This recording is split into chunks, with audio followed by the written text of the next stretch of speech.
A 21-year-old man gunned down and killed 3 Black Americans at a Jacksonville, Florida Dollar General store. This happened on Saturday in what authorities are describing as a racially motivated hate crime. The shooter, who the sheriff's office said posted racial writings and even had 3 separate manifestos, killed himself after the shooting. And here's more from the sheriff's press conference with more details about how the shooting took place. I want to begin by honoring the 3 precious lives that were lost yesterday. Angela Michelle Carr, 52 years old. Anolt Joseph, or AJ Laguerre Jr., 19 years old. And Gerald Deshaun Gallion, 29 years old. Authorities say they were senselessly gunned down because they were Black. The alleged gunman identified as 21-year-old Ryan Christopher Palmeter. Authorities saying that before the shooting, Palmeter was spotted at a historically Black university. An Edward Waters University security guard engaging and forcing the alleged shooter to drive away. It looks to me that he went there to change into whatever he needed to change into. He had an opportunity to do violence in EWU. He did not. In fact, a spokesperson with the university said the following. A spokesperson from Edward Waters University said the man was spotted on campus by a security guard shortly before the shooting and asked to leave when he refused to identify himself. He was seen putting on his bullet-resistant vest and mask before he drove away. Then the gunman made his way to the Dollar General store where the mass shooting took place. I just want to warn you, the next video might be difficult for some to view. With that warning, let's take a look.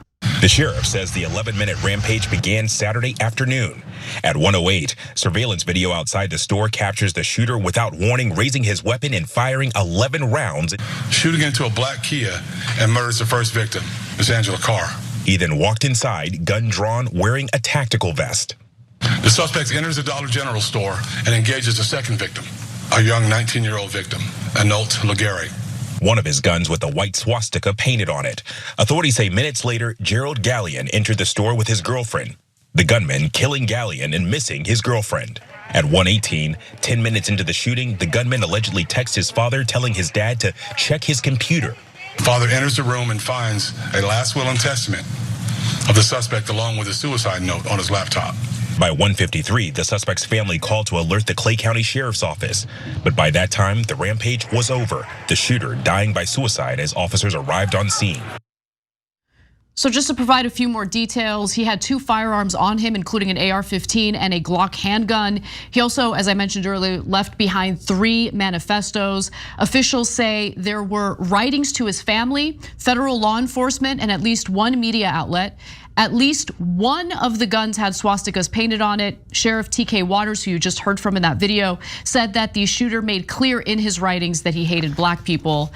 And we do have an image of the weapon that has the swastika signs on it, providing further evidence that this was a hatefully motivated crime.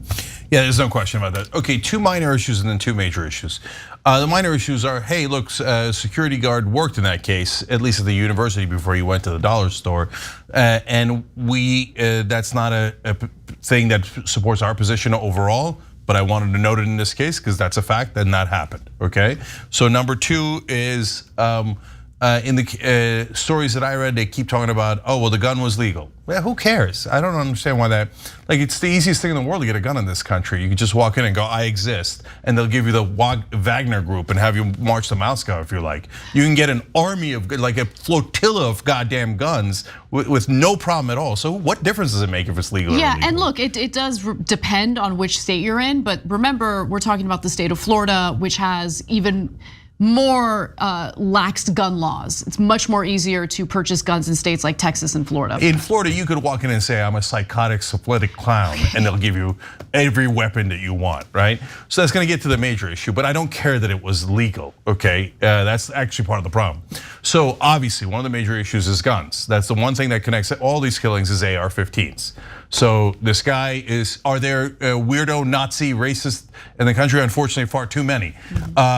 The problem, so that exists in other countries as well, except the other countries don't go around going, here, have an automatic weapon, murder anyone you like, okay? Yeah, if we allow everyone to have weapons, the Nazis are gonna have the weapons, the deeply racist guys who write manifestos are gonna have the weapons, and they're going to use it to murder people of color, Jews, et cetera, et cetera. Of course, we should stop giving guns to everyone. Okay, this guy had a mental health lockdown order on him in 2017. Doesn't matter, here's a gun, here's all the guns you want. Doesn't matter, nothing matters. You're a Nazi, it doesn't matter, have a gun. We're not gonna check anything, okay? Yeah, so let me jump in on that because I think that there are some caveats to that point that are important to share with the audience. So he did get in trouble with the law on domestic violence issues. For instance, he had been involved in a 2016 domestic violence incident that did not lead to an arrest and was involuntarily committed for a 72-hour mental health examination the following year. Now, he used two guns, as I mentioned earlier, a Glock handgun and an AR-15 semi-automatic rifle. Sheriff TK Waters said they were purchased legally earlier this year, to Cenk's point earlier in this story. Now, he was a minor in both those instances, and when you're a minor, your records are sealed, right? So if you're an adult and you had a mandatory 72-hour hold, let's say you live in a state that has red flag laws, that could be flagged and that could prevent an individual from purchasing a gun. But that wouldn't apply in this particular context because of the fact that he was a minor, and I do not believe that Florida is a red state law. So Anna, you're making perfectly red flag law. Yeah, you're making perfectly good points, except I don't care about any of that. The reason is I would have 1,000 times stricter laws. Oh, you were mentally incapacitated a little while earlier, but not now, so okay, that doesn't qualify under the incredibly weak laws we're proposing and have no chance of passing, okay? So look, no one should have an AR-15. No one should have these assault weapons at all. You don't need them for hunting, and you know if you need it for hunting, you're a loser, a total incompetent loser who's gonna butcher half the woods when you go in there, okay? The only reason you use it for is mass murder and shooting Bud Light. So I don't care about you shooting Bud Light enough to say, oh, that's such an important right. Let's just murder our kids and let people murder everyone because Kid Rock wants to shoot at Bud Light with an AR-15. Okay, now look, the racial issue here is obvious, but that one is harder. What are you gonna do? Yes, some people in this country, let's keep it real, mainly right-wing media and politicians, drive hatred and hatred and hatred and hatred, right? And then some people act on that hatred. But what are we gonna do? Shut them down? Well, we can't. There's freedom of speech in this country. So look, talk to your family members. Make sure that they don't get into this cult. Because the problem is a cult. And one of the Buffalo shooter, now has turned around in court and said he regrets it. He also was totally 100% racial, went to go shoot black people, totally admits it, et cetera, had a manifesto, et cetera. Now he's like, I read this stuff online. I can't believe I did it. I can't believe I believed the stuff I read online. And it was, look, I watched, unfortunately, I watched the live stream of that shooting. No, I'm sorry. You don't read propaganda online and feel so inspired by it that you gun down innocent people in a racially motivated hate crime. Anyway, spare me the tears. And of course, he's working on his defense. Of course, that's what this all is that really is about. Absolutely right. But there is, look, I want to say something. Look, you make some legitimate points when it comes to the necessity of stricter gun regulations. As I've said before on the show, I am not a proponent of banning guns. I do believe in the Second Amendment. However, I do think that it's far too easy for individuals who shouldn't have a weapon to legally purchase these weapons. That said, the other half of this, and I'm not trying to make a right-wing talking point that deflects from the need for gun control, but I do think it is legitimate to bring up the very real issue of mental health problems that go undiagnosed and untreated in this country. And I mean, look at the demographic that we constantly deal with in regard to these mass shootings. They're typically young men.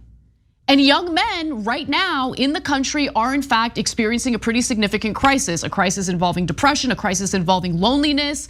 Suicide rates are much higher among young men versus women.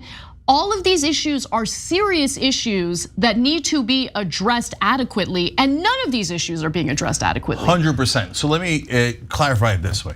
Look, this is a toxic stew here. You've got mental health problems, plus propaganda, plus assault weapons equals massacres. No question about it. That's exactly what's happened every time. So now the question is, what can you do about those three factors? Unfortunately, even the hateful propaganda is the one that is most protected by our Constitution and the hardest one to tackle. Whereas mental health is not a constitutional issue at all, and we could do something about it. And every Republican liar after one of these shootings, and I mean the politicians in this case, go out and go, it's mental health, not the guns, not the guns, I love my guns. I don't care if they murder your kids with them, I love my guns, right? But mental health, and then they go for a vote, and this is the part that's never covered by mainstream media. They go to vote on mental health and they all vote no.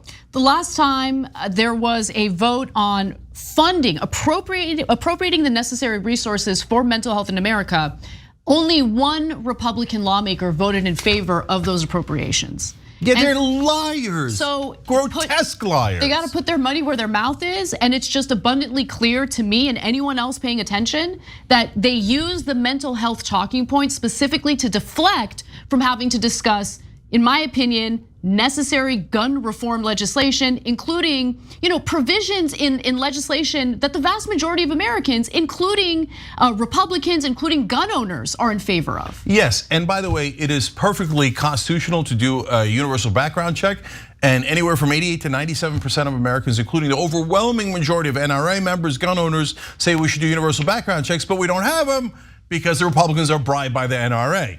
And so you could at least do that. That is so tiny. But assault weapons is a real one. And that pulls around 2/3. 2/3 of the country says ban assault weapons. There's no constitutional problem with that. But no, corruption, corruption, corruption. So we can't do that either. I would ban assault weapons in a second.